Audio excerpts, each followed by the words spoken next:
Yes. 666. Oh my gosh, that's how we're starting? We're already in the devil's work. My goodness. Well, we want to get ready for some stories from the cornfields. Behind the scenes of the iconic It suit and how heavy that thing really was.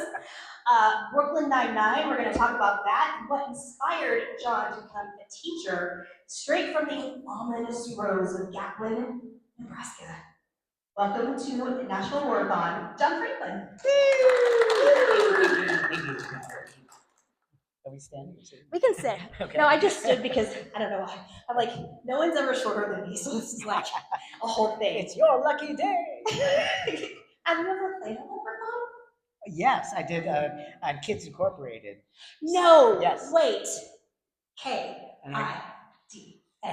Yes. But I also only there's one other actor and me who got to sing with the Kids Incorporated on the stand. I was a leprechaun who wanted to be a rock star.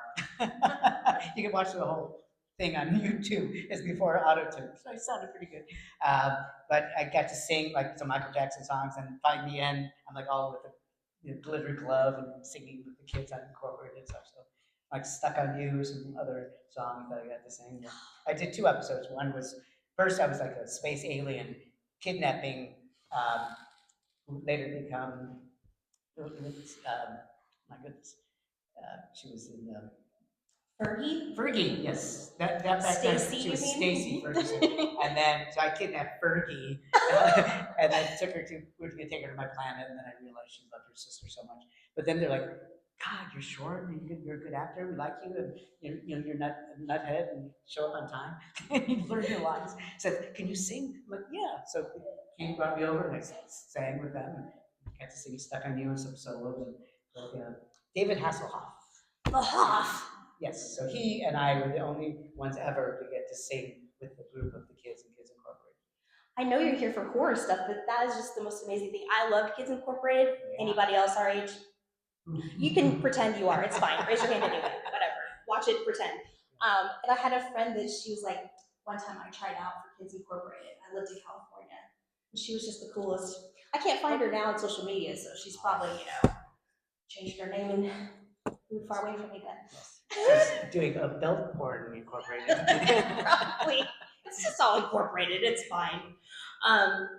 So you have a unique situation where you were not as old as everyone thought you were when you were in this Children of the Corn movie, which, fun fact, I've never seen like any scary movies, right?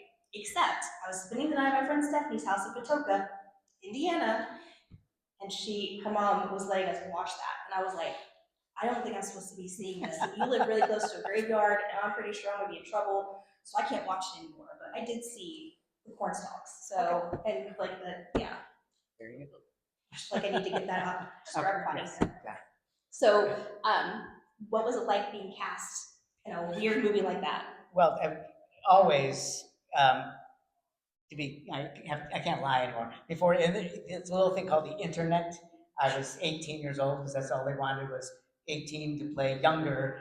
A few years earlier, there had been the Twilight Zone movie accident where the helicopter decapitated Victor Morrow, and then 2 Vietnamese kids who were not supposed to be working that late. There were, all these child regulation laws that were not being followed. So Hollywood cracked down. They wanted, hey, if we can at all possible, let's get somebody 18 that looks younger to play younger. So I was there an adult, no teacher needed, my parent didn't have to be there. They were back in Chicago anyway. Like, good luck, John. But yeah, so when I was 24 when I did the movie, I just graduated from U of I and got my union cards in Chicago, saving up money because I knew I looked young, and I had never been on a film set. I've done tons of theater. I did Oliver with Davy Jones from the Monkees, 3 months. You did Fagin, and I did Artful Dodger, which he originated at Broadway in the 1960s. Super nice guy. We did 3 months in Florida and then 2 months in Seattle. But that was years later after Corn. Where am I going with this? But anyway, so I just knew I had to go to Los Angeles. I was graduating from the University of Illinois Champaign-Urbana, surrounded by cornfields. It wasn't creepy then. Uh, and a lot of my acting friends went to New York or Chicago to do theater. And I look young, and with this horrible accident that happened, so I walked into an agency. I'd done my research with young adult and kids agencies, and it was Tony Kelman who discovered Jodie Foster, a lot of the kids from the Brady Bunch TV show. And I just walked in, and they said, "You're how old?" Or sign here, quick, and then I got Jill McCorn 3 weeks later. It was all perfect timing. It was just very blessed. So, was there like a big Hollywood premiere and you went in and watched it like for the first time with an audience? Did that happen? No. No? It was very low budget, very low key. There was no red carpet thing. But Courtney Gaines, who played Malachi, he happened to be, we went to the premiere. We had his gaggle of friends, and I had my gaggle of friends. So we all sat together and watched it for the first time. And it did well. It's #1 at the box office for several weeks. And, being so low budget, yeah, you remember like one of the producers came to the set in Iowa, even while we're shooting. He said, "We made our money," because already they had secured the foreign rights, so they get so many millions of dollars for each country, blah blah blah. So already it made back money. And I love Stephen King. Growing up in high school, we passed around a copy of Carrie and Dog Eared, and yeah, you gotta read this. So I was like auditioned just for a Stephen King movie. I was so excited. Oh my god! So it's cool. So was he a part of that? Did you get to meet him? Good question. I knew that was coming next. No. His lawyers were suing the production company of Children of the Corn. He was a teacher, English teacher in Maine, and he got it published into like Penthouse magazine, I want to say, the Children of the Corn short story.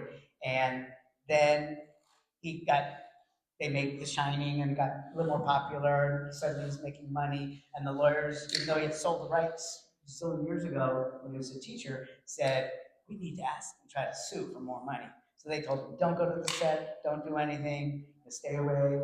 And then later on, he has written books where he's like finds out what sort of rates the movies. And he said, all the actors were really good, and I'm sure they've gone on to do better things. So you never got to meet him?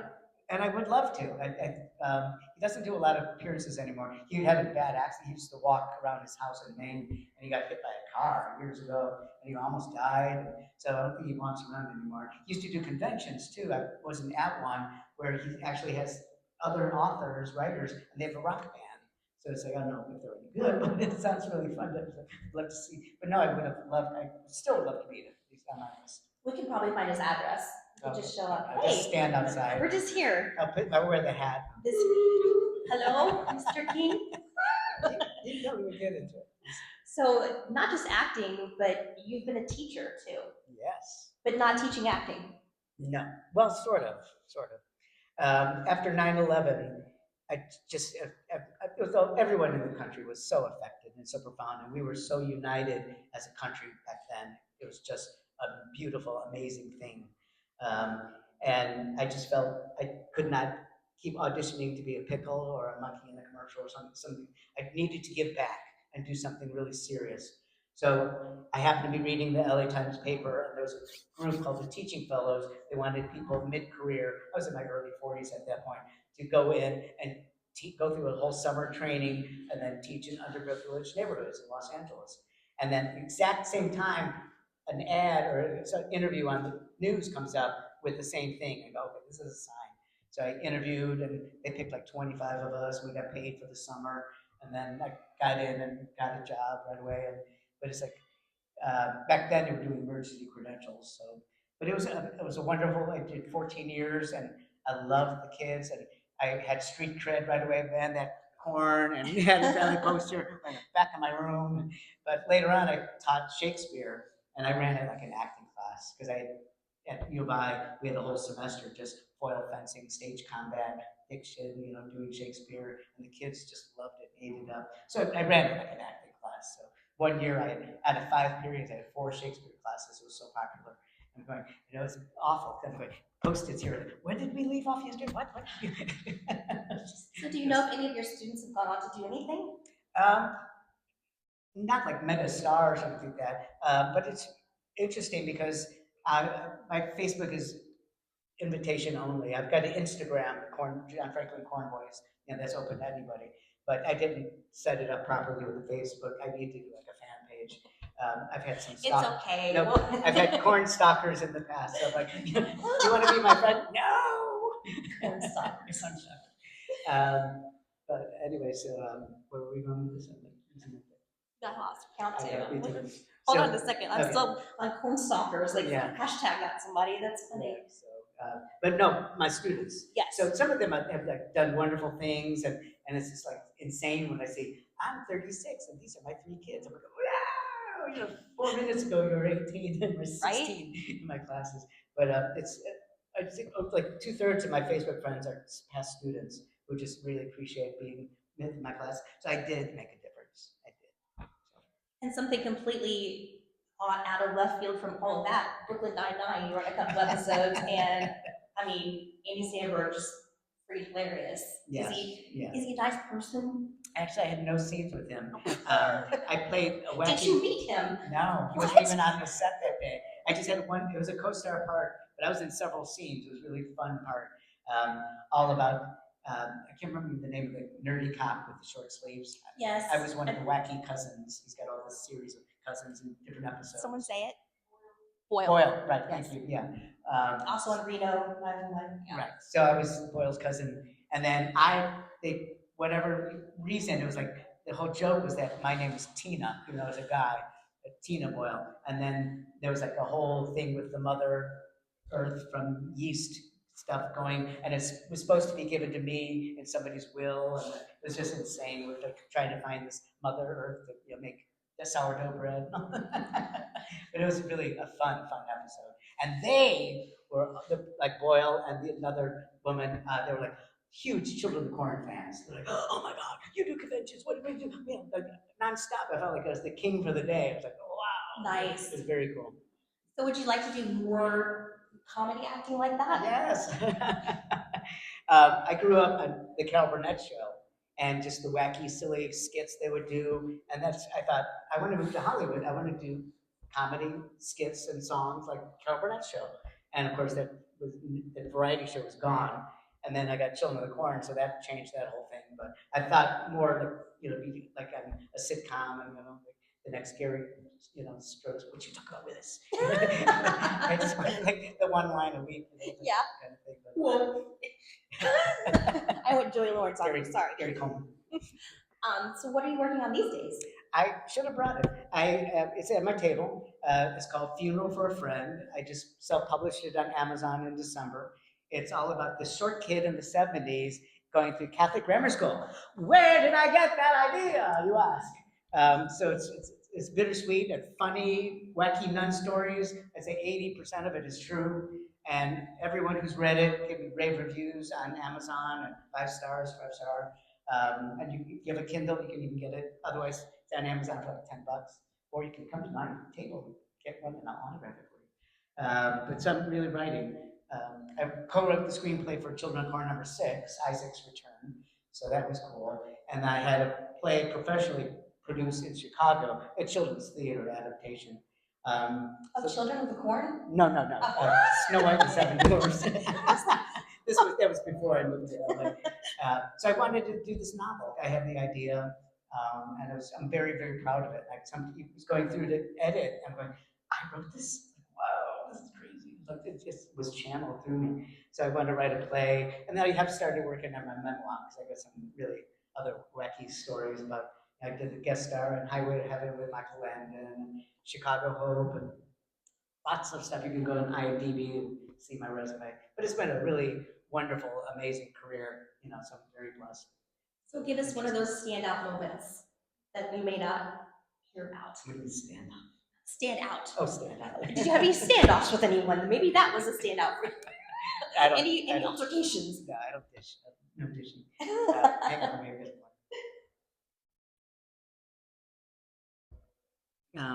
A sweet memory. A good story, yeah. Yeah, that's a good story. I was auditioning for a guest star on Highway to Heaven, Michael Landon's show, where he's an angel, and he always appears with Victor French as his sidekick, and they try to grant people's wishes. It's very sweet, and if you aren't crying by the end of every episode. You don't have a heart. It's, it's just beautiful. And I was at the audition, and it's for a mentally handicapped runaway kid who's been abused by his father. He's living in a box in an alley. He's got a cat. He shoplifts cat food for his cat. And I did the voice like this. And Michael Landon was just like, and I did 2 or 3 scenes, and he's like, okay, that's it. I said, no, I want to do one more scene, please, please, please. He's like, okay. And by the end, he was sobbing, stuff like that. And it's rare when somebody says, you've got the part when you're sitting in the office with them. He just said, he hugged me. It's like, here you go. He said, you got the part. So it's really just a special, special moment. He just seemed like such an amazing person. Yes. He had people on the crew, this was 1985, from Bonanza in the 60s. So these people in their 70s and 80s were still doing costumes and props and all this stuff, because he was so loyal. One Christmas, he took a crew of 50 people or more, their family, spouses, everything, to Hawaii for a week for their Christmas bonus. I mean, just a good, kind man. I was like, it was so sad. I had an idea for one more episode for my character to come back. I ended up with a happy, rich family, by the way, at the end. This is Rocket, everybody. If you see Matt Grisham around, he's running this con today. It's his... Well, Zach, he went on a date and then he kissed. I don't know who Zach is or who he kissed or why we need to know that right now, but Rocket's right over here if you were looking for him. Okay. Interesting. Meanwhile, back at the Q&A. We were almost crying about Michael Landon. And I know. So anyway, I had an idea for my character to come back, and it was like a special Olympics. So he let me come in and pitch to him directly, and it was just really kind. He's like, oh man, we just did that, and we're going to do that episode, and he didn't want, because he rarely had one same actor come back. I think it was like one actor that came back for 2 episodes, so he wanted to keep branching out. But he was a good man. Yeah, cancer. I know. Chain smoker. He would joke at the end of the day that his white socks were brown from smoking so much. Pancreatic cancer at best. But not lung cancer. No. I mean, cancer's. No. Cancer's cancer. Yeah. Evil cancer. Was there another uplifting story? How ended it sadly? Hold on. That was dig deeper. I don't know. I was for the first Addams Family. They were flying me as I was cousin Dave to do all the morning radio shows and on TV the news shows. It was all not radio and like Good Morning America and all this stuff. So I'm flying all around the country. It was really fun, and I would go out and they'd interview me. It was press promotion for Addams Family, but we had what's called the press junket. So we're like, Raul Julia, Angelica Houston, Chris Lloyd, Christina Ricci, Carl Struger, all of us were there, me, and then also the actor Chris Hart, who's a magician, he did Thing. So they had all of us there in a hotel room, and then they lock you in there for 8 hours, and entertainment weekly, Entertainment Tonight comes, everyone changes like every 15 minutes, so you're just loopy by the end, you're like, I was making up stories. Oh yes, I created this language and I came up with it. I was like lying left and right. But I was getting on an elevator, and it's a crowded elevator, and to go up, and all of a sudden I hear, "Hello, John," and I was like, it was Angelica Houston. She remembered my name because I had seen her in a year because we do the press junket right before the movie comes out, and it's in the editing and working on it for like a year. But I just thought, what a class act. She was really, really cool. She is really cool. For someone to remember someone's name, that's so important. Because I stink at memorizing names. That's like, well, to win friends and influence people audiobook that I listen to. That's like the first thing. People want you to remember their name. Yeah. I suck at it too. That's why I have pieces of paper here. Everybody's name on it. Does anybody have any questions for John? Come on, it's your chance. How was the costume for it? How comfortable was that? Uncomfortable was it? The first movie was 35 pounds. So it's like having 2 bowling balls sitting on your head. And I tried to last for an hour, and the lights back then, it was all film, so the huge lights blasting on me, and I was just sweating guts, and they would come up in between that could clip it open, and I had a little fan, battery powered fan, but you can't run that when the sound is running and the camera's running. So I lost lot of weight, but I had what's called a Wrangler, and he would come up with like a bottle, but it was like a gerbil bottle with a little tube sticking up because I had no arms, and it was very hot and heavy, and there was a huge dance scene. Oh, here's an interesting story. Um, in the first one, there's a huge party scene where like Fester has been come back to the family, and there's like 100 extras and all this stuff. We were at shooting at Paramount by that point, and all of a sudden one of the lights caught fire, and so 100. I'm trapped in this costume, and I cannot see. You can just see a little bit down by my feet, and I'm getting goosebumps already. Uh, and all of a sudden, 100 extras were coming running right at me, and a woman, I don't know, an angel, who knows? It wasn't the woman playing, soon to be my wife, Dana Ivy. It was just a female extra, I'm assuming, or maybe it was an angel. She grabbed me, she goes, come with me. She grabbed me, got me outside, and then the fire didn't go any further than just the light. But it was a stampede, and I would have been trounced. So this woman, or angel, whoever saved my life, so it was amazing. I'm guessing that costume was not like No, flame safe. no, maybe that's another story. They tried doing hairspray, and then I discovered I am allergic to hairspray. Oh my And gosh.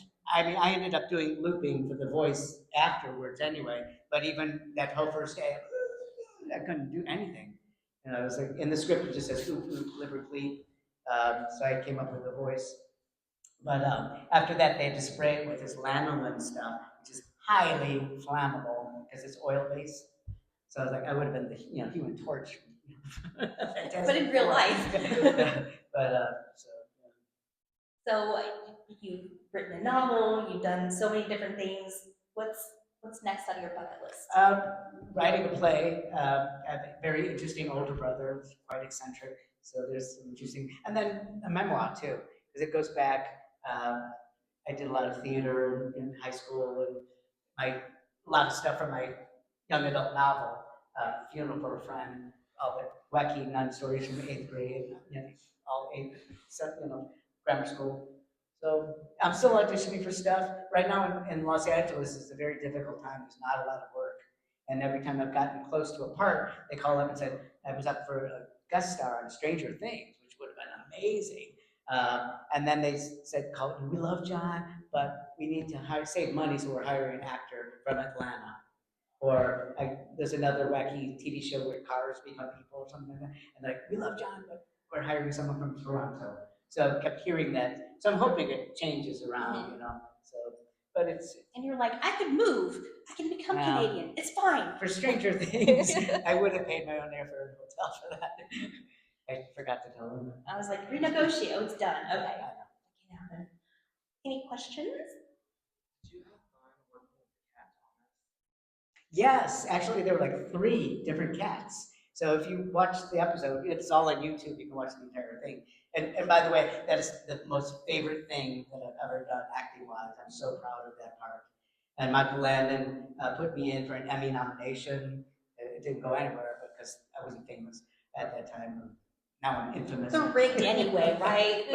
but there were 3 cats. One was a little bit chubbier, and it was a good cat just to hold and sit on your lap. And then there was another cat that was thinner and would run across the field and do command. And then the third one, I can't remember exactly what its commands were, but there's one scene where I'm holding the working cat, and it's like, and I'm like, and it's supposed to be the fat one, and they messed up. So it was like there were 3 Thomases. Did they have claws, or were they? Yeah, I think so. I mean, there was a trainer though. I mean, they could come run to a clicker. I mean, they were really, but they didn't. The running, acting cat did not want to be held. The active cat. That's not my role. Thank you very much, Meow. Any other questions? Here's your chance, people. I'm on here all the time. My first time in Nashville. Could Really? be my last. Yeah. Don't say that. Don't say that. We curse people when. Don't say that. Work on this. I came in 2 days early, so I did Grand Ole Opry backstage tour. It was fantastic. The other day I did Country Music Hall of Fame and Museum. Amazing. I love country music. And then I did Ryman Auditorium. And then friends who lived in Los Angeles, they sold during the pandemic. They drove up from their home in Tennessee 2.5 hours to see me and spend time with me. So they took me to Martin's Barbecue. And then we did a small pub crawl my down gosh. Broadway. Just like I was like, my ears were bleeding after a while. I can't. Did you get on the bar at Tootsie's? Did you? No, we just did two. He's an ex-Marine and retired Glendale police officer. So there's a Heroes or something bar. So we went to the rooftop there, the first responders. That was our last spot, where at least you could talk to somebody without screaming at each other. Yeah. So, It's a but different it's fun. part of Yeah.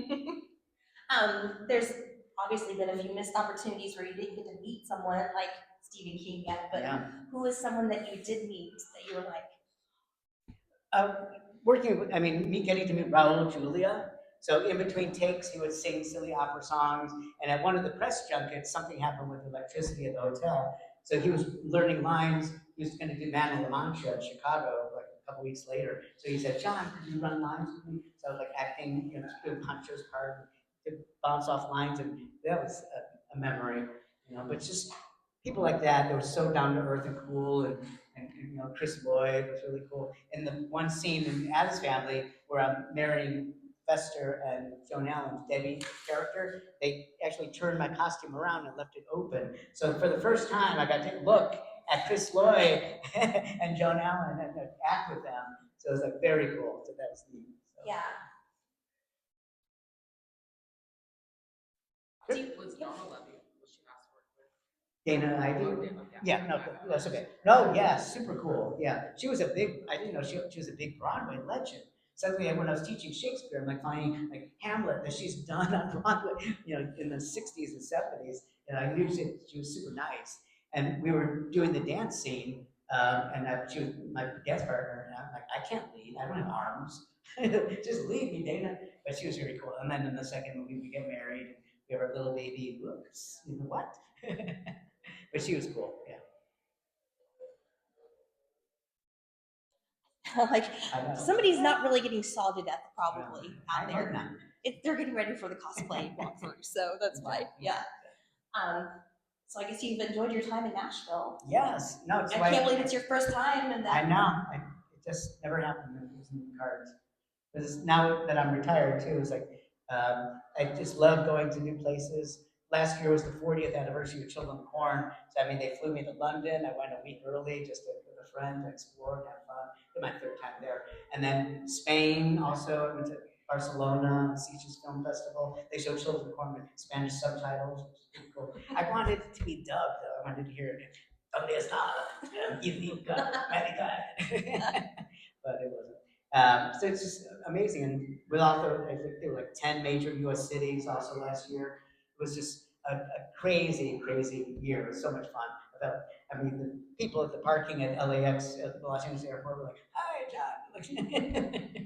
I was living at the airport. So, but it's been an amazing experience. I just cannot be more appreciative and grateful to all the fans out there who are still keeping this alive. This is the 41st year, and my manager said, don't expect to do any conventions this year. And already this is my third out of fourth. So I'm going to Canada Falls, Niagara Falls, Canada in October. So it's a gift that keeps on giving. It's just amazing. So I'm really blessed. We are so glad to have you a part of Nashville BoardCon, and John will be back at his booth, and he'll be signing, autographs. He's got lots of photographs and my book, my novel. and your book, the novel. And we're still sign that for you too. And we thank everybody for coming. Now, we're gonna take a group picture, so if everybody wants to come towards the table and face the wall.